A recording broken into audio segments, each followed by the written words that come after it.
Assalamu alaikum wa rahmatullahi wa barakatuhu to all the Muslim listeners out there.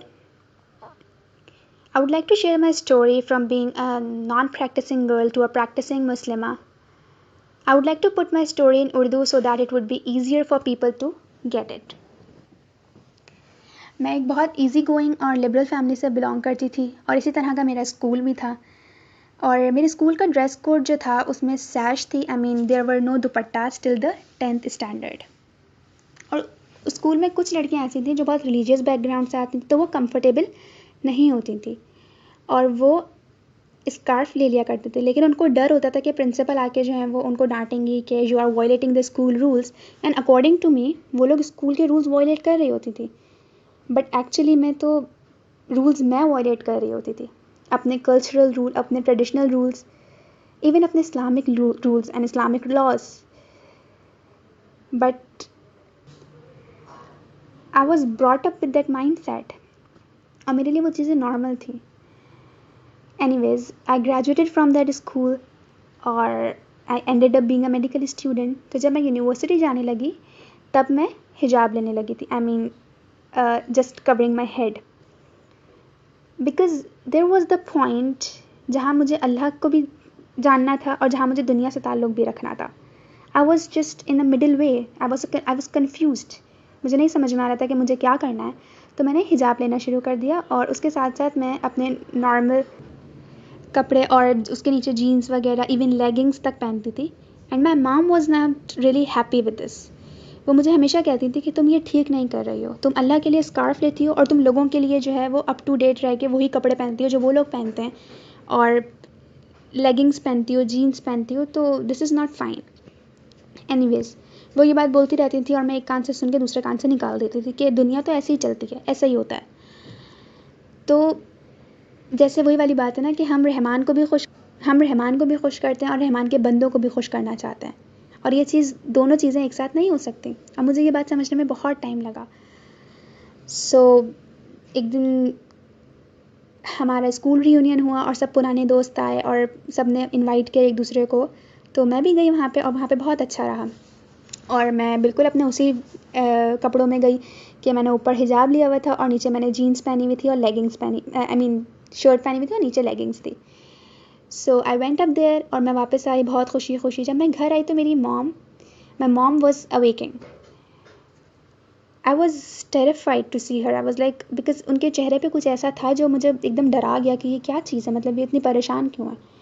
वो मेरे कमरे में आई, उन्होंने मुझ पर एक नज़र डाली और उन्होंने मुझसे बोला कि तुम सेटिस्फाइड हो इस चीज़ से कि तुम नीचे स्किन टाइट लेगिंग्स पहनो और तुम ऊपर हिजाब करो, अपने स्कार्फ लो, ये तो ठीक नहीं है।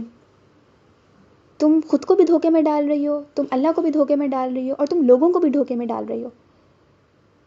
And she kept accusing me for the facts I was doing wrong. और वो कुछ ऐसी चीज़ें थी जो मुझ में सेल्फ गिल्ट था, and there were the things I was not willing to admit it, क्योंकि मैं जानती थी कि मैं कहीं ना कहीं अपने नफ्स की पैरवी कर रही हूँ, मैं दुनिया वालों को खुश करने की कोशिश कर रही हूँ, लेकिन ये बात मैं एडमिट नहीं करना चाहती थी। उस रात उन्होंने मुझे बहुत सुनाई और वो सुना के अपने रूम में सोने के लिए चली गई। In the back of my mind ये बात चलती रही कि उन्होंने जो बोला है वो सही बोला है उन्होंने, और उन्होंने मेरे मुंह पे आके ये बात बोली और मैं रोई इसलिए क्योंकि मुझे पता था कि ये चीज़ मेरे अंदर चल रही थी जिसको मैं एडमिट नहीं करना चाहती थी, जिसको मैं एक्सेप्ट नहीं करना चाहती थी। That was my face I don't want to see. So मैं रात भर सोचती रही इस बारे में और मैंने सिर्फ एक बात ये सोची कि जब मेरी अपनी माँ को इतनी बुरी लगी ये चीज़, तो जो अल्लाह है, जो रब ताला है, जो हमें 70 माओं से ज़्यादा चाहता है, उसको कितनी बुरी लगी होगी ये चीज़ मेरी, क्योंकि वो एक तरह से मुनाफिकत थी। मैं सुबह यूनिवर्सिटी के लिए उठी, मैंने अबाया पहना और नकाब लगाया और उस दिन से मैंने इरादा कर लिया कि आज से मुझे शरई पर्दा करना है, अल्हम्दुलिल्लाह। और अक्सर लोगों की स्टोरीज़ में ये होता है कि पहले वो अल्लाह ताला को जानते हैं, मानते हैं, उनके अहकामात पे अमल करते हैं और उसके बाद वो प्रैक्टिसिंग मुस्लिमा बनते हैं कि हिजाब लेते हैं, नकाब लेते हैं। लेकिन मेरी कहानी वॉज कम्प्लीटली ऑपोजिट। मैंने स्टार्ट नकाब से किया था। फिर ये हुआ कि मैं नकाब लेती थी और मैं शरई पर्दा भी अल्हम्दुलिल्लाह करने लगी थी, लेकिन कुछ चीज़ें थी जो मेरे साथ चल रही थी।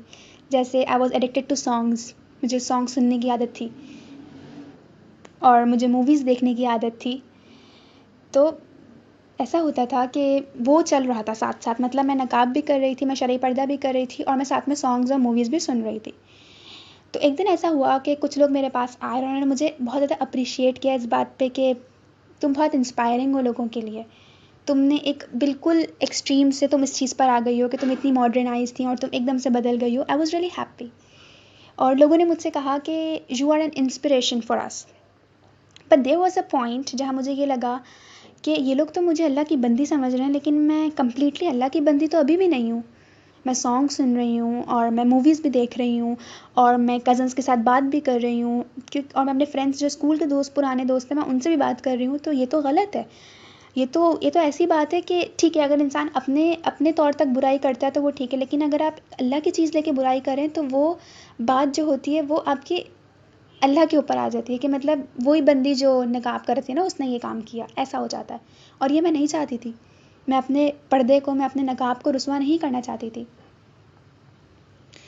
मैंने ये चीज़ सोची और मैंने उस दिन से सॉन्ग्स छोड़ने का भी इरादा कर लिया कि मैं आज से सॉन्ग्स छोड़ दूँगी। It was not easy. मैं पलटी, मैंने फिर छोड़े, मैं फिर पलटी और फिर मैंने कव्वालीज़ पे आई और फिर मैं नशीद्स पे अल्हम्दुलिल्लाह हम्द वगैरह पर आई।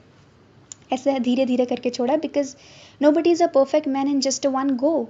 You take time, you take little baby steps toward success. और मेरे साथ भी यही हुआ था। And then something really disastrous happened in my life. I lost my mom. और ये चीज़ मेरे हिजाब के, मेरे नकाब के 2-2.5 साल बाद हुई। My mom was diagnosed with cancer and she just passed away. तो उनके लोग मुझसे मिलने के लिए आए, ताज़ियत करने के लिए आए। तो उनमें से एक मेरी फ्रेंड थी जो स्कूल फ्रेंड थी, और मैंने उससे बोला कि मुझे ना कुरान सीखना है, मुझे कुरान जानना है। I want to know Allah, I want to the book of Allah. और मैंने उससे बोला कि अगर तुम कहीं जाती हो कुरान सीखने के लिए तो मुझे बता दो, मैं तुम्हारे साथ चलूँगी। And luckily she told me कि वो कहीं क्लास लेती है और मैंने उसके साथ क्लास ज्वाइन कर ली। शुरू में बहुत मुश्किल था क्योंकि मुझे नहीं समझ में आता था कि इतनी जल्दी आपका कनेक्शन नहीं बन पाता, आपको टाइम लगता है, आपको कोशिश करनी पड़ती है। You need to put efforts, you know. So मैं सो जाती थी कुरान क्लास में जाके, मुझे नहीं समझ में आता था। और वो शायद डिप्रेसिंग मोड था, I just lost my mom. तो मुझे टाइम लग रहा था चीज़ों को समझने में। लेकिन जो मेरी कुरान टीचर थी वो बहुत अच्छी थी। अल्लाह ताला उनको जज़ाए खैर दे इस चीज़ के लिए कि उन्हें पता चल गया था कि मैं किस फेज़ से गुज़र रही हूँ। मैं अल्लाह को खोजने की कोशिश भी कर रही हूँ, लेकिन मैं साथ साथ डिप्रेशन में भी हूँ, because the disastrous thing happen in my life.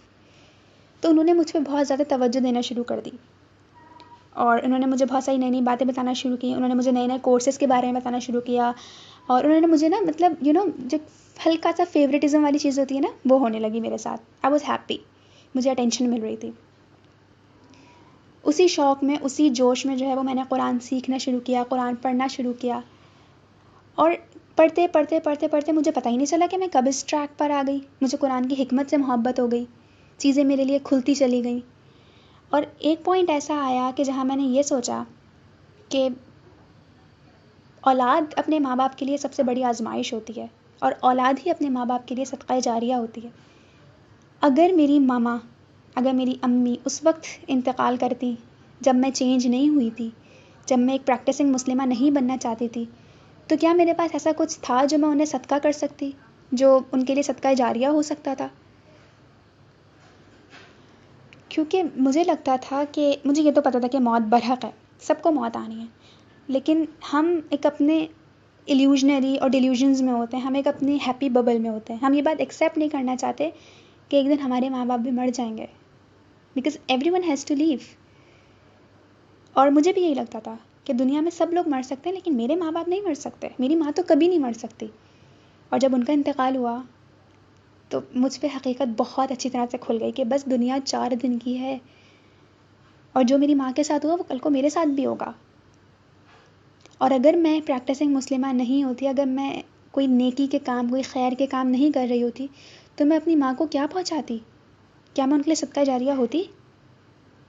बस इस सोच ने मुझे अल्हम्दुलिल्लाह इस ट्रैक पे आज तक रखा है और मैं चाहती हूँ कि जो मेरी सुन रहा है बात, वो मेरी माँ के लिए मग़फ़िरत की दुआ करे और वो मेरे लिए इस्तिक़ामत की दुआ करे, और वो अपने आप पर ये बात रख के सोचे कि कल को हमारे माँ बाप भी चले जाएंगे तो क्या हम उनके लिए ऐसे हैं कि हम उनके लिए सदका जारिया बन सकें, और कल को हम भी चले जाएंगे तो क्या हमारे पास इतना स्टॉक है नेकियों का कि हम बख्शे जा सकें, हमारी मग़फ़िरत हो सके। This really helped me out. जब ये सोच मेरे अंदर आ गई तो मुझे समझ में आ गया कि मुझे क्या करना है। I was really clear. आप लोगों से गुजारिश है कि इंशाअल्लाह ताला आप लोग मेरी इस बात को समझेंगे और इस पे अमल करने की कोशिश करेंगे। जज़ाकल्लाहु खैरन कसीरा।